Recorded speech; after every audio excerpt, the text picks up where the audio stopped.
Hello, everyone. Good morning, good afternoon. My name is Nikita Udwani. Welcome to today's webinar from Fleet Forum. Before we start, can I please ask you to use the chat box so we can just do a quick audio video confirmation? Are you able to hear and see me today? I see some typing, so I would like to believe that's good news that we see loud and clear. Thank you, Bo. Welcome. Like I said, hello, everyone. Welcome to today's webinar. In the next 30 minutes, I'm going to be talking to you about how to write an unforgettable fleet vision. For those of you who are new to our webinar, or in case you have forgotten, just a few housekeeping rules. This is a 30-minute webinar. I have prepared some very inspiring messages for you today. But of course, we want to try to make it as interactive as possible. And so I would like you to follow Vincent, who is calling in from UNHCR Uganda today. Vincent knows what we're about to do. I like to ask all of you to please introduce yourself in the chat box. And how can you do so? By sharing your name, which organization you're working with, and which country you're dialing from today. So please use the chat box to do so. I have prepared about 15 minutes, I would say, of some presentations that I want to walk you through and some messages for you to chew on. But in the meantime, please feel free also to use the chat box in between. If you have comments on what I'm sharing, I've prepared some questions I would like you to take into consideration during the webinar as well. We'll use the chat box to exchange messages, so please be active in it. At the end of the webinar, I have also planned some time to answer any questions that you might have. Yeah. And we are recording this webinar. That's what I should remember to say to you as well. And we will share the webinar recording after this. Super. Let's begin. Unforgettable fleet vision, right? So why are we talking about this topic today, right? Well, I hope in the spirit of the summertime, you're also feeling more inspired to write your fleet vision. I certainly am. Why do we talk about fleet vision? Because I think you know, as fleet managers, right? Most of you work with objectives, you work with targets or KPIs. You're familiar, whatever it is called in your organization, right? We are all working to realize, to deliver something, and it's not easy. It's quite a challenge, right? To achieve our objectives, and keeping that in mind, right? What does make achieving our objectives so hard? Well, there's many reasons for this, right? And I've just put a few of them on my screen. So let's take some examples, right? And perhaps you can relate to this as well. Sometimes we have objectives and we have ideas that we want to achieve, but we're not struggling to meet. We're not struggling to implement these. Why? Because we're feeling very lonely in this process. We're always the ones having to come up with new ideas, new ways of doing things. We don't feel maybe that other people are also contributing or sharing their ideas around this. Or maybe you have your manager who you're working with, and he or she is always pushing you and saying, okay, yes, you're doing this, but I want you to do even more about this, and you're not achieving this target, right? So you might also have a manager who's very much pushing you. Or you have people, you come up with a plan, all of you work together at the start on it, and then one by one, everybody's dropping out of the plan because they say, yeah, I'm sorry, I don't have time, this is not my priority. It's not easy, right? And as a fleet manager, you have to work with many different people, your program colleagues, drivers, your regional colleagues, your suppliers, and sometimes it might feel that you are not on the same page as them, right? And you feel limited in what you can achieve because you started off with a great plan, and somehow people are not quite, you're not getting that support that you need. In reality, sometimes it can feel a little bit like a tragedy, right? And it makes it difficult to feel inspired and motivated because you have a lot of things to overcome. But at the end of the day, the only thing you really want to see with having made all your objectives and your targets is you want to be able to celebrate, to collaborate with people, to work with people who are driven, who are passionate, who are excited, to work to go together on a journey together with you, and to be able to say, okay, yes, we have a sense of accomplishment, right? We work hard hours, but it's worth it. It's contributing to a bigger purpose, right?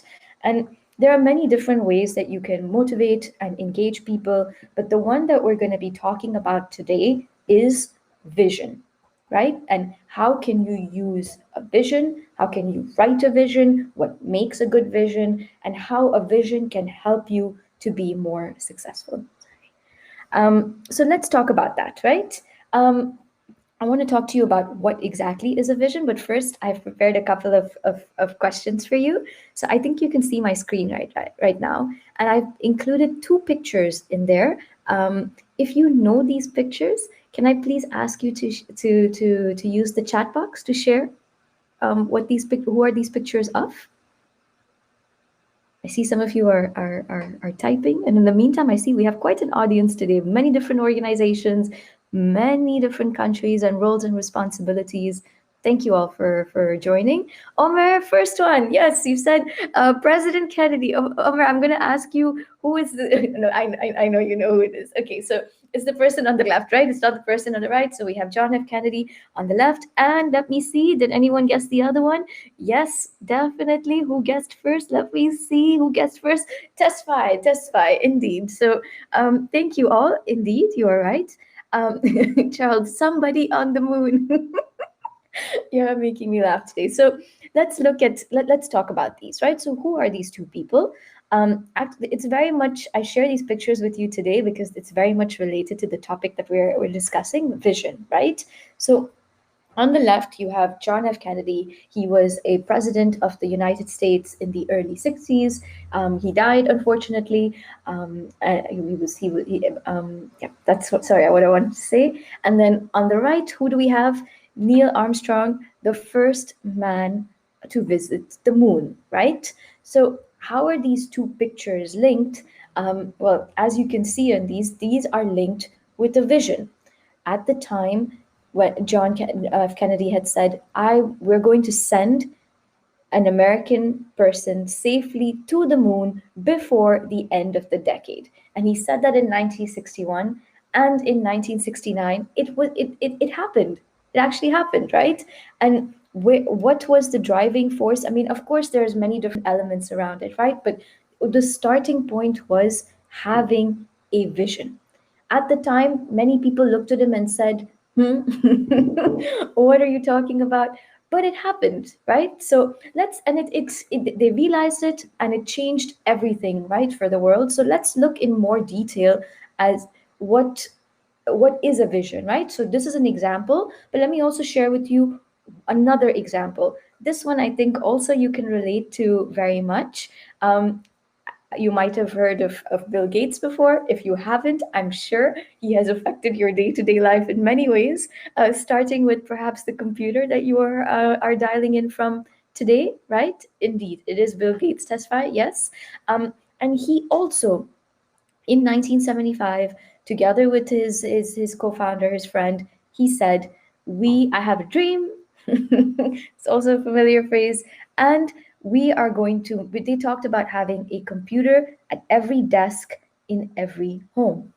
And mind you, this was at a time where computers, I mean, there were only mainframes, right? There were only a few companies, a few governments that had access to this. This was something unimaginable at the time. And yet here we are today where probably all of us are dialing in either from our computer at work or our laptop at home, maybe even from a mobile device.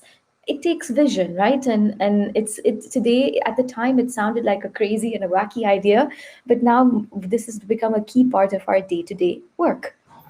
Let's take a, so these are two examples I've given you. I'm going to give you one more now, more related to the fleet space. And in the meantime, I also want you to start thinking about what are your like what is your fleet vision, right? And please feel free to use the chat box if you already have a fleet vision or you have been thinking about one. I would very much love if you could use the chat box to share this. In the meantime, let me tell you about Volvo, right? Volvo is a vehicle manufacturer. Perhaps you're familiar with them. And they are actually quite known in the sector for their safety standards. And what you're seeing on my screen is their safety vision, where they said, our aim is that no one should be killed or seriously injured in a new Volvo vehicle, right? So this is a powerful vision? So let me ask you. I see none of you have written in the chat boxes yet, but I would really like to encourage you to start sharing your fleet visions. I'm going to give you some elements, right, or some ingredients, like what makes a fleet vision special, or what makes a good vision. So if you think about the three visions that we have discussed before, a man on the moon, like a computer at every desk in every home, and also no fatalities, no serious injuries. Right? These are three visions I've shared with you. What makes a vision special? So first and foremost, if you think about it, this vision, it should be something that is not achievable in the short term, but is also, like, let's say about your 70%, you feel like it's your 70% achievable, right? So it's great if you can realize it, but you are still not sure if it's actually possible, right? That's something that makes a great vision. The another element of it is clarity. So it should be clear for everyone. When you say it, people should be able to, even if they are not sure if it's reachable, it should make sense. It should be clear. It should be understandable. So, for example, when I said, or wait, well, not I said, but when President Kennedy said, we are going to visit the moon, that's not something where you think, but what are you talking about? It's clear, it's understandable. Or with Volvo saying no road traffic crashes, no fatalities, no serious injuries, that's clear. So clarity is an important element of a vision as well. It should also expand your organization's capabilities. What I mean with this is that it shouldn't be something that you can already do today as is. It must require change in behavior, in capabilities, in capacity, in competency, right? It's something that using different behavior, only by changing your behavior and investing, you will be able to achieve this, right? And I see some of you are already saying, Tony has mentioned to run a fleet that is breakdown free. Okay, okay, there we go. Let's pick another one. It should be measurable. What I mean with this is that if we talk about every computer, like a computer at every desk in every home, that is something concrete. It's measurable. It's tangible, right? So your vision should also be tangible from that perspective. And that's where I see one of you has mentioned, like, I want to have a green fleet that is very safe. See, that already is going in the right direction, but what it is missing a little bit is that tangibility, right? I don't know if that's a word in English, I'm sorry, bear with me, but it should be concrete. It should be something that we say, yes, okay, that's clear, right? And it's measurable. So that's one. It should trigger a sense of urgency, and it must be connected to the organization's strategy. Beyond that, it shouldn't be something standalone. What I mean with that is that it's not something that just one department or one team can work on, right? It should be it needs to be something that you really need to move and shake the organization and the different actors and stakeholders to achieve this. That's something. And it should be, so for example, for a fleet manager, maybe something that is not standalone would require the involvement of HR, of programs. I'll give you a concrete example, right? If you say, I want my fleet to be net zero, right? Okay, as a fleet manager, you will have to work with the drivers to reduce the fuel consumption, but you will also have to think bigger, right? Like, how are we going to finance this? Are programs going to change their movements, or reduce their programmatic activities? Are they going to use alternative modes of transport? It requires everybody to participate, right, and to play a role in it, and that makes a great vision as well. And last but not least, it needs to be something long term. So we would say probably like a minimum of 7 years, maybe even longer. That's the type of thing that you need to take into consideration, and these are the ingredients, or what makes a good vision, right? Now let's talk about, why is a strong vision important? So I've given you a few ideas or things to consider here. So why do you really want to have a strong and powerful vision? Firstly, people will have a dream they can follow. Earlier, I talked about the fact that, right, sometimes we start with a plan and then we lose people in it.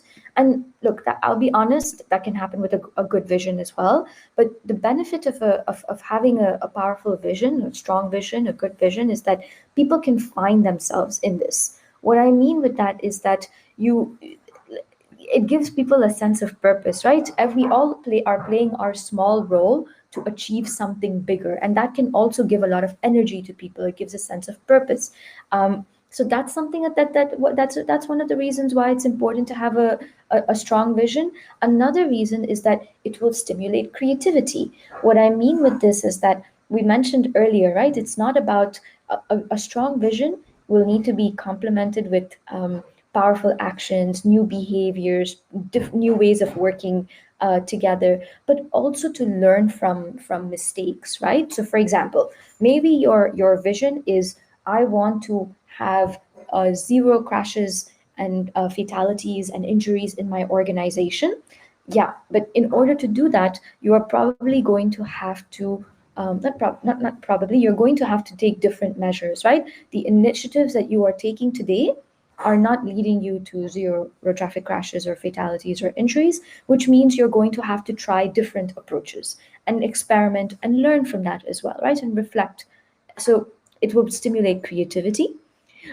Beyond that, it creates engagement from everyone. And what I mean with this is that when people can relate and they understand the bigger picture, it's also easier to encourage people and motivate them and to keep them on this journey together with you. And of course, in order to do that, then you have to communicate about the vision. But at least having a vision allows you to see, okay, this is why, these are our guiding principles, this is why we are taking these different steps, right? So it creates a learning organization, it creates team spirit, gives people a purpose. I can go on, right? But I think you understand now that having a strong, it's important to take our day to day actions, yes, but all of this needs to be oriented by a vision. And as a fleet manager, and I see some of you have already started mentioning things near zero breakdown, to get new Volvos. I mean, I would debate if that's a vision, Jeremy, but maybe maybe it does tick all your boxes.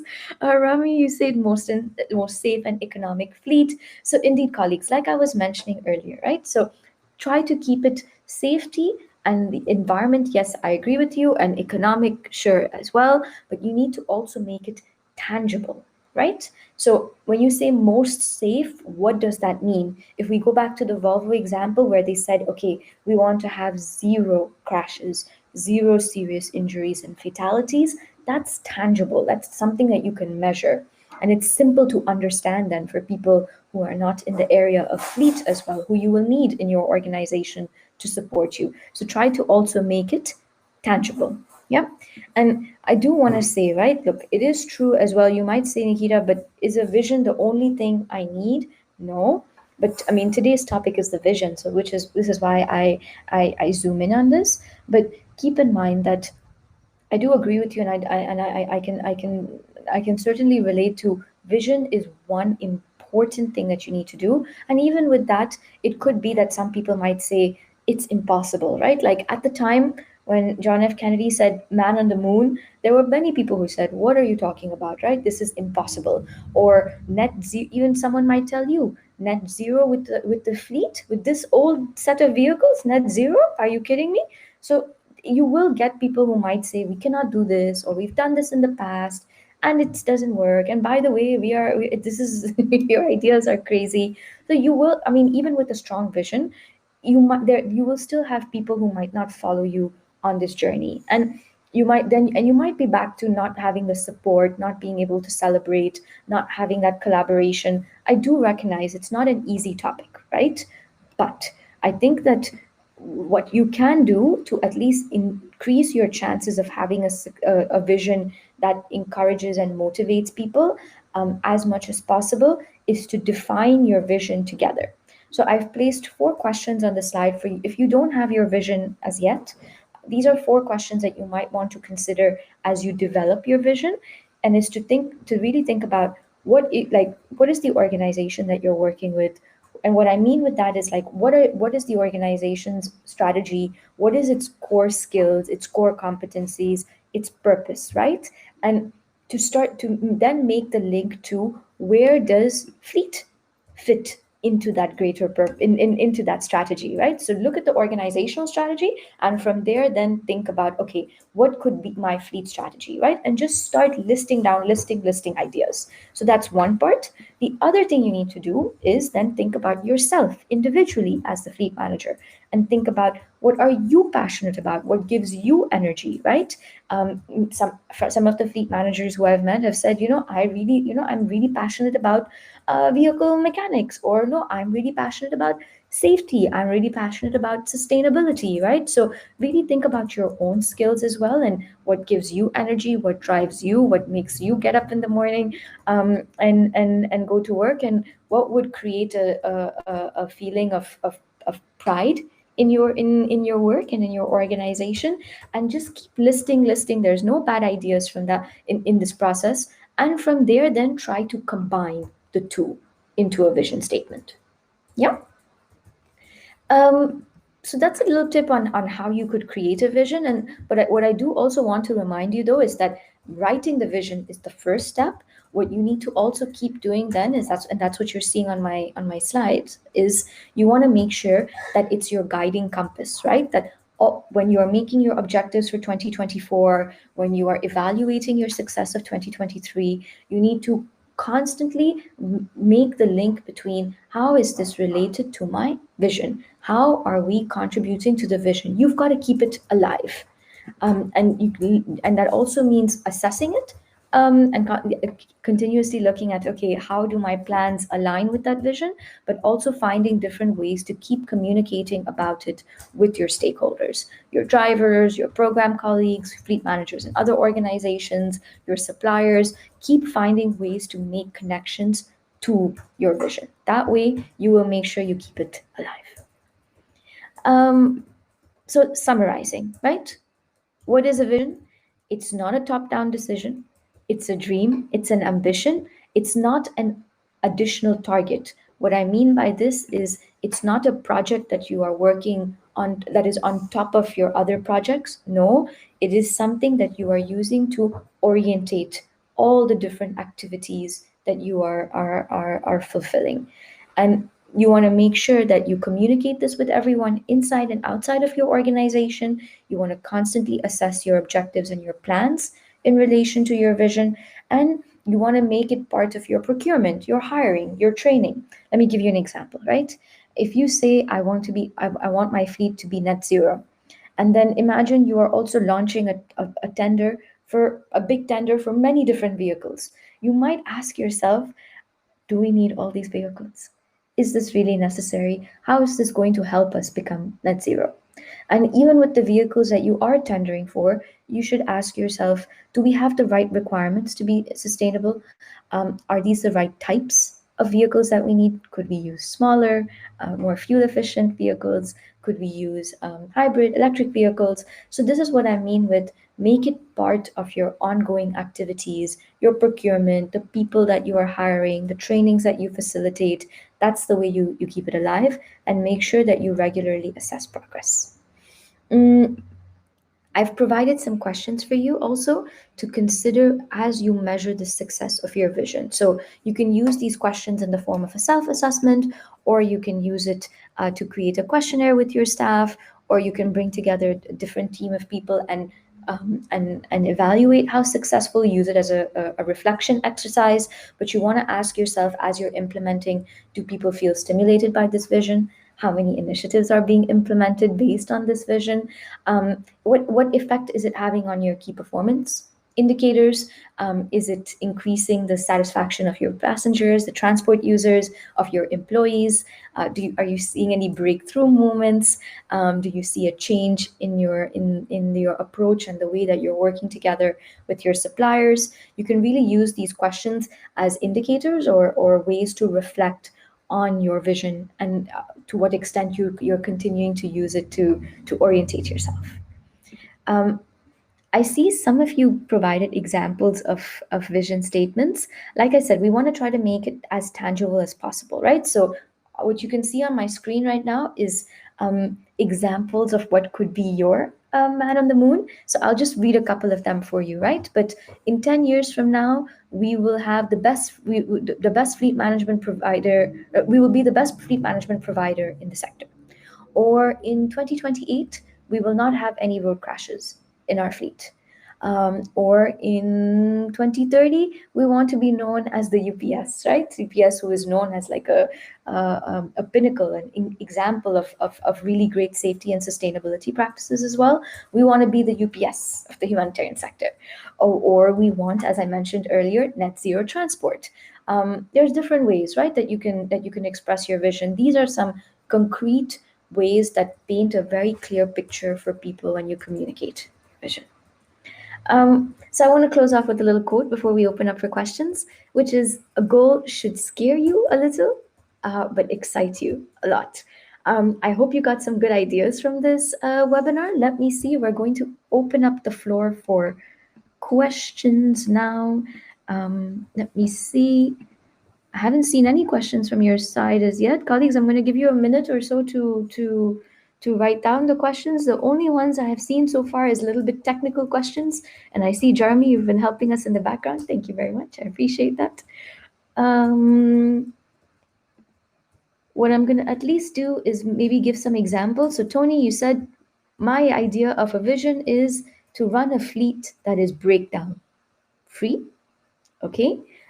Victor, I see you've got one as well. You say, where is it? Let me pop it into the thing. I would mention to have a green fleet that is also very safe. So, Victor, as I was explaining before, right, we want to make sure that it's as tangible as possible, right? So, saying things like, I want to have a green fleet and safe. Okay, yes, but what does that mean, right? So it needs to be something where you say to people like, it should, that's why using maybe words like net zero or zero road traffic crashes, that paints a picture in people's mind of, now I know what Victor is talking about, right? It is green, it is safe, but you want to make it something that people feel, okay, yes, this is what we're talking about. Charles, there you say, I want to have a carbon-free emissions fleet, right? Exactly. So that's an example of a vision that you would want to encourage. I fully agree with you on that one. Tariq, I see you say, so the yearly objectives and strategy should be in line with the vision, right? Yes, Tariq. So vision is the most long-term thing. That's where we say at a minimum, you want to think of set like something that you can achieve in 7 years, maybe even longer than that, right? That's your vision. Then strategy tends to be something that's 3 to 5 years. And then you have your yearly objectives or your annual plan, which is the 12-month cycle. So indeed, your yearly objectives and your strategy need to be orientated to that longer term vision. Yes, you understood the point correctly. Um, Vision should also be realistic in terms of available resources. So, Rami, I partially agree with you. I mean, realistic is subjective, right? I would argue it's more important that your vision is ambitious, right? Because and then once you have that ambition, then you are also going to then advocate and move around and every year take steps to keep convincing, motivating people to activate the resources, right? But so it's more important that it's ambitious, that it's related to your organizational strategy. I think that's really what you want to aim for. Victor, I see you've been trying different times, and yes, I agree. Now we are getting to a vision statement: zero emissions and zero people injured in our cars. Hey, that's a vision. Fantastic. I see, colleagues, some of you have written things like, "I want to reduce my fleet carbon emissions by 10%." These are objectives, things that you can achieve in a year, for example, right, or in 2 years. That's not it's I want to be honest because I want to get you on the right path, right? That's not entirely a vision. Vision is more what the example that Victor has given. So, and that's something that we're looking, like I said, at a minimum 7 year period, maybe even longer than that. I see a few more of you are typing some things. Let's take one final question looking at the time. So we see, here we go. Vera, you say, can a vision, let me pull up the question. Can a vision be broken down into goals? which can be achieved over a period of time, absolutely, Vera. So, to be clear, colleagues, I'm not saying that you just make a vision and then you forget all your plans and your objectives. No, what we're saying is vision is the energizing, the motivating, the clarity, the thing, the bigger picture that gets us all enthusiastic and motivated to work.